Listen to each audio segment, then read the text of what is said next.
Hi, I'm Jacquie McGregor, a local Flagstaff music educator and member of the Irish band, The Knockabouts. Today we'll be talking a little bit about the Irish flute, but before we get started, we want to make sure to thank our grantors, the Arizona Commission on the Arts, the Flagstaff Arts Council, the Flagstaff Community Foundation, the City of Flagstaff, and Coconino County. Let's get started. This is a traditional Irish flute. If you've ever walked into a pub anywhere in Ireland or America, or really anywhere they have an Irish pub, and you've seen a session, then you've seen an Irish flute. But interestingly, the flute isn't actually a native instrument to Ireland. Flutes go back as long as man has been making music. The first flutes were bone, then wood, and finally metal. But the flute itself, as a traditional instrument, wasn't introduced in Ireland until the 1800s. So it's a newer instrument in the Irish world, and not one like the penny whistle or the bodhrán that we think of as being native to Ireland.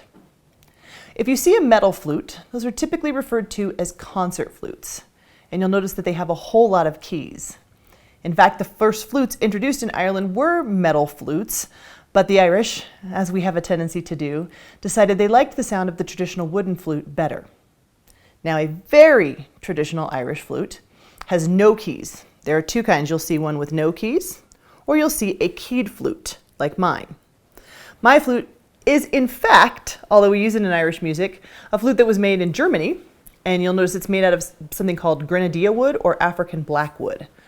In Ireland, you'll see a variety of different kinds of instruments, some with no keys and some with keys. For the instruments that have no keys, they have a tendency to be a little less expensive. However, they do come with limitations. A non-keyed flute can only play in one key, ironically. So you can play only a specific number of pitches without making major modifications. When your flute has keys like mine, you can play any of the pitches that you might encounter, making it a lot easier to join in with pieces that are in different keys.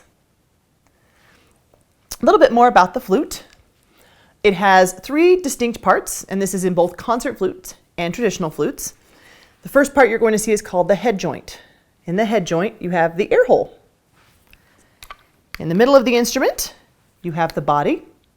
This is where most of your holes will be in some of the keys. And then you have the foot joint as well. With any flute, whether you start on a concert flute or a traditional flute, you're going to have these three pieces. If you get a non-keyed flute, one with just holes and no keys, it may come in a single piece. Non-keyed flutes are pretty great in that they have a tendency to be a little less expensive. Unlike the penny whistle, you can't just buy any flute and get a pretty decent sound out of it. In fact, if you buy a very cheap flute, you're going to get a fairly poor quality sound. So if you're interested in starting the flute, it's often better to start with a concert flute and rent it from a local music store, see if you like it, see if you can produce a sound, and then work your way up to a traditional Irish flute. If you get one newly made, they have sometimes a year wait on getting a brand new one. You're much better off trying to find a used one like I did. But then again, they're going to be very expensive. Plan on spending anywhere from $1,000 on up. For the good ones, you might spend anywhere between $1,500 and $3,000. So they're a great instrument, fantastic to play, but they are going to be a little more expensive than the penny whistle.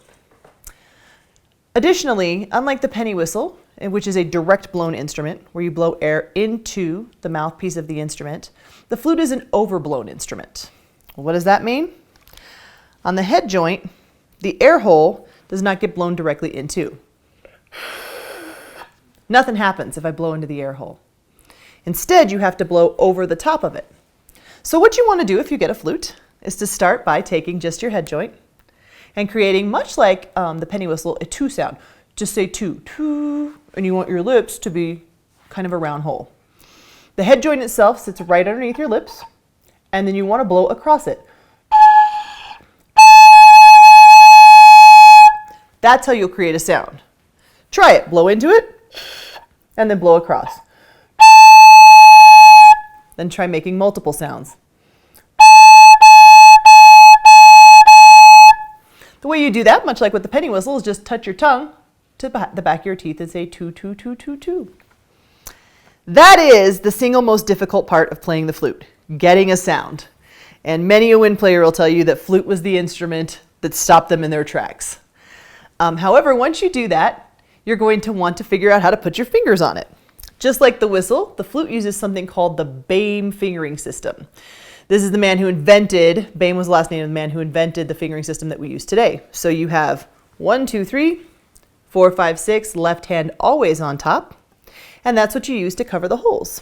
You might say, Jackie, how do I know I'm covering the holes all the way? Well, I'm glad you asked. If you push really hard on your flute, you'll get a little indent in your finger, and that'll show you that it's completely covered. If it's a full circle, you're covering the hole. If it's not, and you get a little half circle, you probably need to figure out where to put your fingers. If, like me, you have keys, your thumbs and pinkies will rest on the flute or on the keys in the back, and then you can start putting down fingers to change the pitch.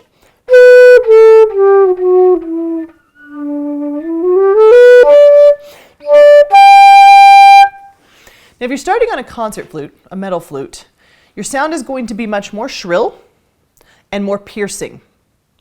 The beauty of the traditional Irish flute is that it's a very mellow sound, very warm and very dark. And that is a good offset to the penny whistle, which is really the piercing instrument that's going to come through in a traditional session. The violin as well has a more piercing sound, and the flute creates a nice undercurrent for those instruments to float on top of. When you're sitting in a session, you're typically going to see flute, penny whistle, guitar, ballron, violin, or fiddle, and occasionally maybe a different kind of a drum like a djembe, but that's your basic session setup. And then you'll often hear people singing, so you'll see voice as well. If you're interested in beginning with the flute, my biggest recommendation is find someone who plays and take lessons from them. Like I said, it's not an easy instrument, but once you get it, you get it. You do need a little extra help though to get started. It's not one to just start by yourself. And listen to lots of traditional Irish groups so that you know what the sound you're going for. Because with all folk music, sounds are created based on what people have done before. So you want to pick up on their stylistic nuances and then tweak them to make them your own. That's the Irish flute. And if you have any questions or want to find out information about the flute or about playing the flute or where to get started, please feel free to contact the Celtic Heritage Society, and they can direct you to many musicians who play any of the traditional Irish instruments. Thanks.